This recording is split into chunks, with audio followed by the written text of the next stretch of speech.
안녕하세요. 가치남입니다. 10월 16일 금요일 국내 증시가 마감이 되었습니다. 요즘 날씨도 많이 쌀쌀해졌는데 주식시장을 보고 있으면 덩달아 시장도 계절을 타는 것은 아닌가 이런 생각이 들더라고요. 비록 지금은 좋지 못한 흐름이 나오더라도 다시 좋은 흐름이 나올 수 있도록 항상 힘내셨으면 좋겠고요. 그럼 시작해보도록 하겠습니다. 코스피하고 코스닥 오늘도 하락으로 마무리가 되었지만 조금은 낙폭을 줄였죠. 그래서 이 반등 추세가 다음 주에도 이어졌으면 좋겠습니다. 이어서 삼성전자와 SK하이닉스 최근에 외국인과 기관 입장에서 거의 매수 상위 종목으로 항상 이름을 올리는 종목들이죠. 그런데 오늘만큼은 시장이 좋지 못했던 만큼 그 흐름을 피해갈 수 없었다 이렇게 생각하고 있습니다. 그래서 삼성전자는 0.8% 하락해서 다시 6만원을 깨고 59,500원에 마무리가 되었습니다. 이어서 SK하이닉스도 오늘 2%의 하락이 나왔고 85,300원에 마무리되었습니다. 오늘 지수가 약 1% 가까이 하락을 하다 보니까 아무래도 코스피 개별 종목 같은 경우에는 2%, 3%, 5% 이상도 있었을 거예요. 그런 면에서 SK하이닉스의 하락폭은 컸다고는 볼 수 없다고 생각하고 있습니다. 이어서 현대차와 빅히트 현대차는 오늘 장중에 3% 이상의 큰 낙폭이 나왔었는데 조금은 줄이면서 약 2.2%의 하락으로 마무리를 했고, 그리고 빅히트 같은 경우에는 오늘 하락이 무려 22%나 나왔거든요. 정말 하락률만 본다면 살벌한 종목이다 이런 생각이 드네요. 그래서 어제도 말씀을 드렸지만 오늘 이렇게 크게 하락이 나왔다고 해서 내일은 반등이 나오겠지 이런 생각으로 매수하는 것은 정말 위험한 방법이라고 말씀을 드리겠습니다. 자, 이어서 코스피의 수급을 살펴보시면 오늘 외국인과 기관이 모두 양매도세를 보여주었죠. 지난 과거를 살펴보시면 확실히 지수가 상승할 때는 외국인과 기관의 매수세가 유입되어야지 상승할 수 있다 이 점을 알 수가 있습니다. 그래서 최근 흐름을 보시면 기관과 외국인이 별다른 매수세가 들어오지 않고 있단 말이에요. 그런 측면에서 다음 주에는 외국인과 기관의 매수세가 좀 들어왔으면 좋겠습니다.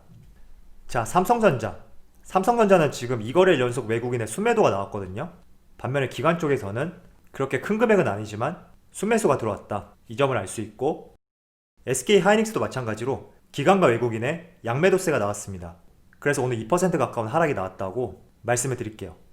자, 그리고 현대차 오늘 외국인과 기관의 양매도가 나왔거든요.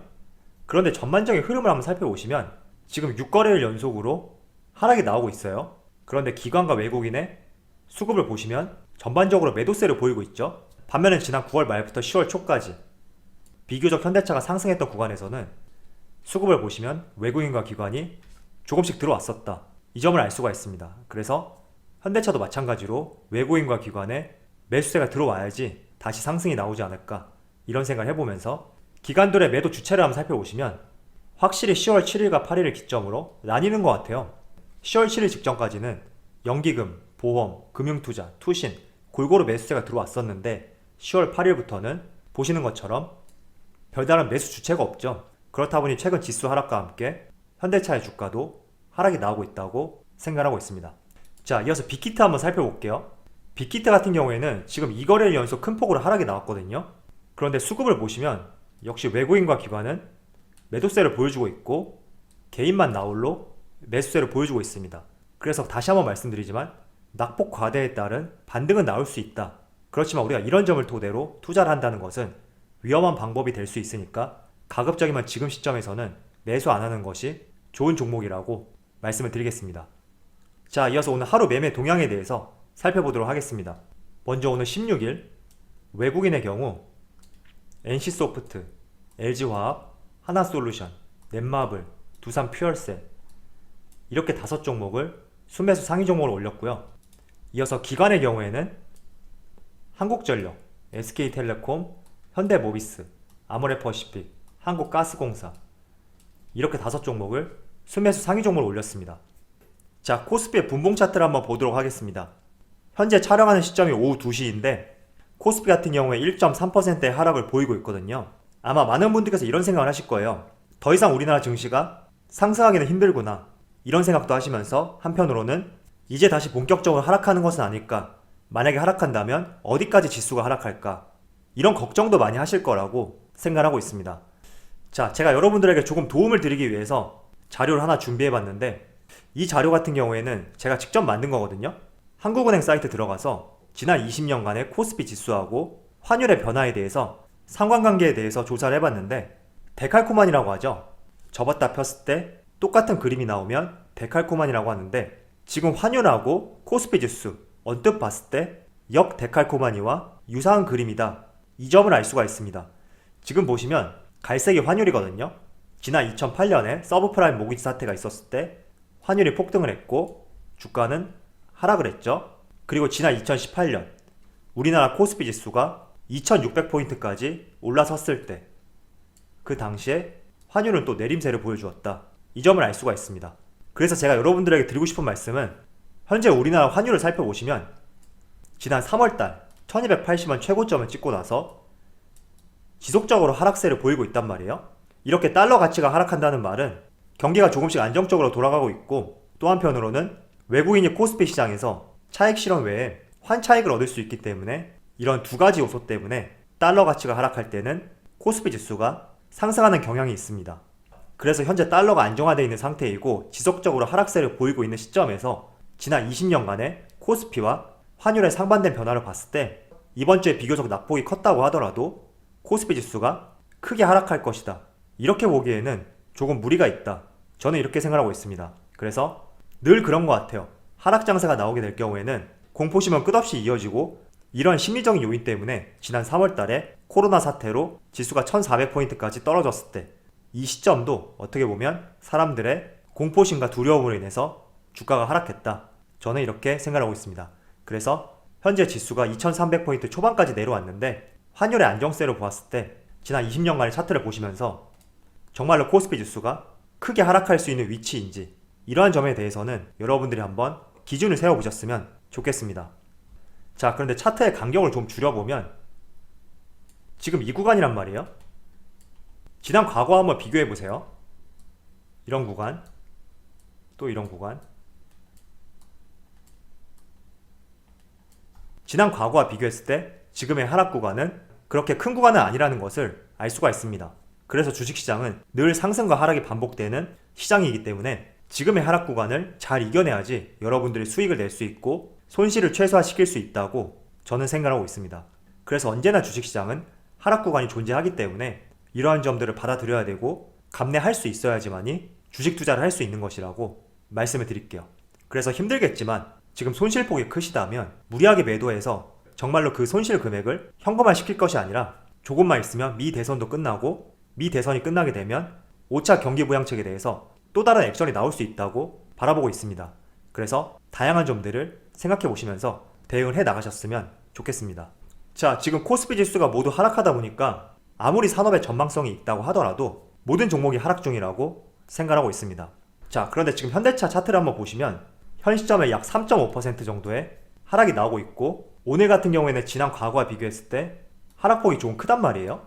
그런데 저는 현대차에 대해서 오늘 하락이 이렇게 크다고 해서 전망이 어둡다 이렇게 보진 않거든요. 현대차 같은 경우에는 3분기의 실적도 굉장히 좋을 것으로 예상이 되고 있고 앞으로 내연기관보다 전기차, 수소차 쪽에 좀 더 포커스를 맞춘 기업으로 기업이 바뀌고 있다 이렇게 생각하고 있습니다. 그래서 지금의 낙폭은 조금 있을지언정 결국 우리가 나아갈 방향이 전기차와 수소차이고 어제도 정부에서 수소경제에 25조를 투입하겠다 이런 선언을 했었죠. 그래서 지금 눈앞에 보이는 이런 흐름보다도 여러분들이 조금은 먼 미래를 보시고 대응을 해 나가는 것이 적절한 방법이라고 말씀을 드리겠습니다.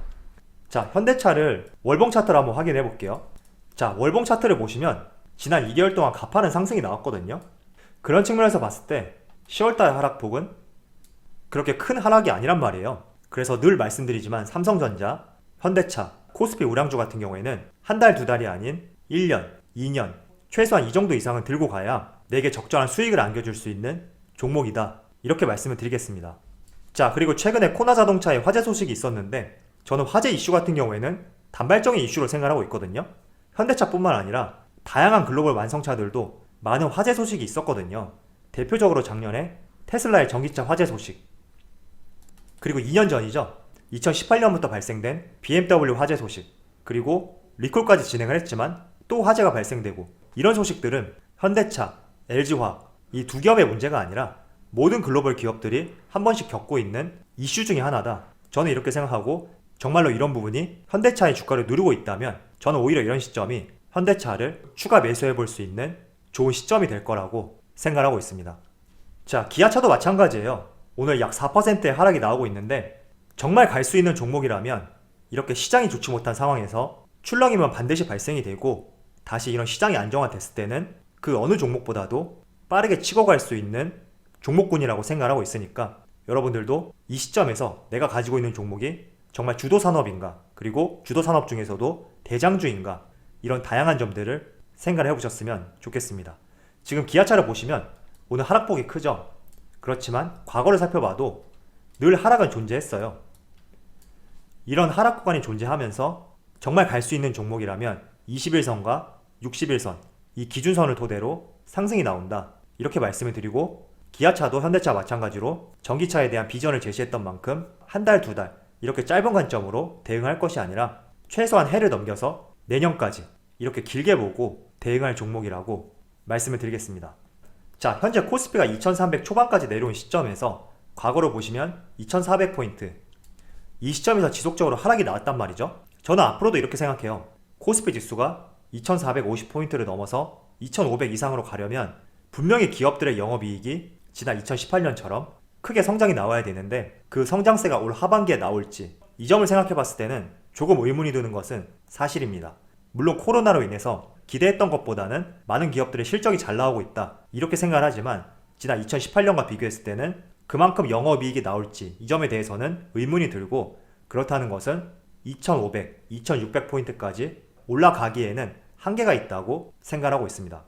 그렇지만 현 구간에서는 달러 가치가 지속적으로 하락하고 있기 때문에 지속적인 코스피의 하락은 이어지지 않을 것으로 생각하고 있고, 지금 8월부터 시작된 이런 구간들, 어떻게 본다면 상승과 하락을 반복하는 박스권이라고 할 수 있는데 지금 이런 구간이 이어지지 않을까 생각하고 있습니다. 그래서 이런 구간 내에서 여러분들이 어떻게 매매를 해야 될지 그동안의 흐름이 나와 있으니까 조금은 참조를 해보시면서 매매를 해보신다면 고점에서 내가 매수해서 손실을 보는 이런 패턴들은 조금은 줄일 수 있다고 생각을 하고 있습니다. 자, 요즘에 주식시장이 쉽지 않다 보니까 많은 분들께서 제 영상 댓글에 특정 종목에 대해서 매도해야 되는지 굉장히 많이 물어보시는 것 같더라고요. 그런데 저는 이런 말씀을 드리고 싶어요. 지금 여러분들이 매수한 종목 외에도 모든 종목이 하락 추세에 있다, 이 점을 생각해 보시면서 정말 내가 매수한 종목이 전반적으로 증시가 좋지 못해서 하락이 나온 것인지 이 점을 한번 생각해 보시고, 또는 내가 매수한 종목이 증시와는 상관없이 업종과 종목에 대한 비전, 이런 종합적인 내용들이 좋지 못해서 하락한 것인지, 이런 다양한 점들을 생각해 보시면서 혹시나 지수의 하락으로 내 종목도 하락한 것이라면 무리하게 매도해서 손실을 그대로 받아들일 필요는 없다고 말씀을 드릴게요. 자, 그럼 오늘 영상에서 마치도록 하고요. 시장이 안 좋더라도 매번 안 좋을 수는 없다고 생각하고 있습니다. 그래서 언제나 힘내셨으면 좋겠고요. 언제나 여러분들의 성공 투자를 기원하도록 하겠습니다. 감사합니다.